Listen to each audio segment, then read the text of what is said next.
আজকে আমি একটি গল্প বলবো। তার নাম হলো কুমড়োর পেতনি। অনেক দিন আগের কথা। একটা লোক যার নাম ছিল রামু। রামুর মেয়ের নাম ছিল গীতা আর স্ত্রীর নাম ছিল সীমা। তারা তিনজনে খুব খুব আনন্দে থাকতো। তাদের মেয়ে কুমড়ো খেতে চাইতো সবসময়। তার বাবা তো সবসময় অফিস যেত আর অনেক দেরিতে আসতো। তাকে আসতে হতো 10টার সময়। তার মেয়ে সবসময় রাত্রে তার বাবাকে ফোন করে বলতো যে বাবা আমার জন্য কিন্তু কুমড়ো আনবা, হ্যাঁ, এরকম করে বলতো শুধু ফোন করে। তখন তার বাবা একটু বিরক্ত হতো যে রাত্রেকালে কি আবার কুমড়ো পাওয়া যায়। একদিন তার তার বাবা অফিসে কাজ করছিল অনেক রাত পর্যন্ত, রাত 11টা। তখন গীতা ফোন করে তার বাবাকে বললো যে বাবা আমার জন্য কিন্তু কুমড়ো আনবা। তখন তার বাবা বলে যে ঠিক আছে মা, তুমি পড়াশোনা করো, আমি আনবো। এই বলে ফোন রেখে দেয় রানু আর নিজের কাজে ব্যস্ত হয়ে যায়। তারপর যখন 12টা বাজে তখন সে রাস্তায় হাঁটতে হাঁটতে আসছিল। তখনই তার মনে পড়লো যে গীতা তারকে বলেছিল যে আমার জন্য কিন্তু কুমড়ো আনবা। তখন সে একটা কুমড়োওয়ালির আওয়াজ শুনতে পারি যে বলছিল যে কুমড়ো নেবে, আসুন আসুন কুমড়ো নেবেন, এটা বলে একটা কুমড়োওয়ালি। তখনই রামু আওয়াজটা শুনে বলে যে আমার কি যাওয়া উচিত? গীতা তো বলেছিল যদি আমি না করি তাহলে রেগে যাবে। এই ভেবে সে ওই কুমড়োওয়ালির কাছে চলে যায়। কুমড়োওয়ালি যে ছিল কুমড়োওয়ালি সে ছিল খুব সুন্দর, সে কুমড়ো বেচছিল। তাকে এত রাতে দেখে সে একটু অবাক হয়ে যায়, কিন্তু নিয়ে নেয়। সে নিয়ে একটা বড় সড়ো একটা কুমড়ো নিয়ে নেয়। সে বলে যে তোমাকে আমি একটা প্রশ্ন করতে পারি? তখন কুমড়োওয়ালি বলে যে হ্যাঁ বলুন, আমাকে প্রশ্ন উত্তর দিতে খুব ভালো লাগে। তখন রামু বললো যে আচ্ছা তুমি তো রাত পর্যন্ত কুমড়ো বিক্রি করো কেন? তখন কুমড়োওয়ালি বললো যে কারণ আমি যত রাত পর্যন্ত করি তত মানুষ আসে এই শহরে। তো অনেক মানুষ আছে যে রাত অবধি যায় আর আসে, তাদের মধ্যে অনেকে তো আছে যে কুমড়ো খায়। এই কথাটা বলে তখন রামু চলে যায়। রামু তো জানতো না সে যে যার কাছে কুমড়ো নিয়েছে সে একদম পেতনি। পেতনিটা রামু যাওয়ার পর সে পেতনিটা নিজের আসল রূপে এসে বলে যে হা হা হা, আমি এবার এই লোকটাকে আমার গোলাম বানিয়ে দেবো। এই পৃথিবীতে শুধু আমারই রাজত্ব চলবে। কুমড়ো যে খাবে সেই আমার গোলাম হয়ে যাবে। এরকম কথাটা বলে আমার হাসতে থাকে। রাম তো একটু গন্ডগোল মনে হয়, কিন্তু সে আর খেয়াল করে না। সে বাড়ি চলে যায় সোজা সোজা। তখন গীতা তার বাবাকে দেখে খুব খুশি হয়ে যায় আর বলে যে চলে এসেছে আমার জন্য কুমড়ো এনে। তখন সীমা বলে যে ঠিক আছে, আমি এখন তো রান্না করবো না, কালকে করবো, কারণ এটা একটু কাঁচা আছে। আমি কালকে তোর জন্য ভালোভাবে কুমড়ো রান্না করবো। তখন গীতা একটু কষ্ট পায় যে আজকে তো খেতে পারলাম না, যাক তাও কালকে খেতে পারবো, কালকে মজা করে খাবো, এটা গীতা মনে মনে ভাবে। তারপর পরের দিন সকাল সকাল সীমা কুমড়ো রান্না করছিল, কুমড়োগুলো কাটছিল।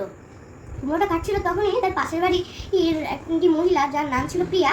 প্রিয়া এসে সীমাকে বলে যে দেখো আমার স্বামী পাগল হয়ে গিয়েছে, আমার স্বামী চিৎকার করছে আর মাথায় ছুরি দিয়ে আঘাত করে কাউকে প্রণাম করছে আর বলছে যে আমি তোমার গোলাম, আমার প্রাণ তুমি নিতে পারো, আমাকে খেয়ে ফেলতে পারো, আমি আমার জীবন নিয়ে দেবো আপনার জন্য, এরকম করে বলছে আর চিৎকার করছে আর কী সব মাঝে মাঝে কথা বলছে। তখনই সীমা বলে যে দাঁড়াও আমি একটু রান্না করি কুমড়াটা। তখন সীমা কুমড়াটা রান্না করে দেয় আর গীতাকে বলে তুই এটা খেয়ে নে মা, তারপর নাই আমি আসছি, আমিও তোর সঙ্গে খাবো কুমড়োটা, এই বলে চলে যায়। তখন কি যেরকম প্রিয়া বলে তেমনই দেখতে পায়। তখন তো সীমা অনেক ভয় পেয়ে যায় যে এমনটা আবার কীভাবে হলো। তখনই গীতা খেয়ে নেয় কুমড়োটা। কুমড়ো খাওয়ার সাথে সাথে সে পাগল হয়ে যায়। সেও রান্নাঘরে গিয়ে ছুরি নিয়ে মাথায় আঘাত করে কপালে একটা দাগ বসিয়ে ছুরিটা নিচে রেখে প্রণাম করতে থাকে আর ওসব অদ্ভুত অদ্ভুত কথা বলতে শুরু করে। তখনই তার মা এসে দেখে, সীমা এসে দেখেছে যে তার মেয়ে যেরকম প্রিয়া বলেছিল সেরকমই হলো। তখন সে ভয় তার মেয়েকে বলে যে মা তুই এরকম করিস না এই বলে তাকে ধরতে যায়। তখনই গীতা তার মাকে ধাক্কা মারে ফেলে দেয়। তখন প্রিয়া পিছন থেকে এসে তাকে ধরে ফেলে আর তারপর তাকে একটা তার চেয়ারে বসিয়ে দেয় বেঁধে, হাত ধরে গেছে। তখন বলে প্রিয়া যে আমার স্বামী নিশ্চয়ই কুমড়ো খেয়েছে, এই জন্য এটা হচ্ছে।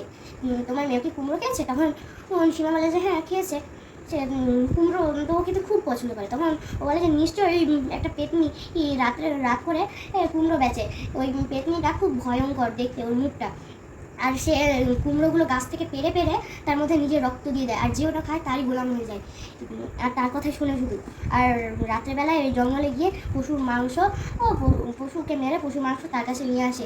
এই পেতনির শক্তি তার চুলটা কেটে ফেলে, একটু নাকি কেটে ফেলে তার সব শক্তি দূর হয়ে যাবে। তখন সীমা বলে যে আচ্ছা ঠিক আছে, ওই পেতনিটা তো না যে আগে তো আমাদের উপরে হামলা করতে চেয়েছিল। তখন প্রিয়া বলে যে হ্যাঁ ওই পেতনিটাই। তখনই বলে যে এর তো কিছু একটা করতেই হবে। তারপর তারা কানে খুশুর করে কিছু একটা, তারপর তারা জঙ্গলের দিকে চলে যায়। তারা বলেছিল যে প্রিয়া তার কাছে 10টা কুমড়ো চাইবে, তখনই পিছন থেকে এসে সীমা তার চুল কেটে দিবে, এই কথাটা তারা বলেছিল। তারপর গভীর রাত করে তারা ওই পেতনিটার কাছে আসে। পেতনিটা আসল রূপে ছিল না, যখন পেতনিটা কুমড়ো বেচছিল তখন পিছন থেকে সীমা বলে যে আমি গাছিটা নিয়ে এসেছি, তুমি যাও। এবার তখনই প্রিয়া গিয়ে ওই পেতনিটাকে বলে যে এই এই কুমড়োওয়ালি আমাকে 10টা কুমড়ো দে। তখন কুমড়োওয়ালি রূপে ওই পেতনিটা বলে যে আমার কাছে মোট 8টা কুমড়ো আছে, তার মধ্যে আমি কীভাবে দিব 2টা কুমড়ো। তারপরে প্রিয়া বলে যে না, তোকে যেখান থেকে হোক তোকে দিতে হবে, আমি তোকে 1000 টাকা দিব, দিয়ে দে, ভালো কথা বলছি। এরকম করে ইচ্ছা করে প্রিয়াটাকে রাগাতে থাকে পেতনিটাকে। পেতনি তো বেশি রেগে যায় তার থেকে। তখন সে আসল রূপে যায়, আসল রূপে চলে আসে আর বলে যে তোর এবার মাংস খাবো।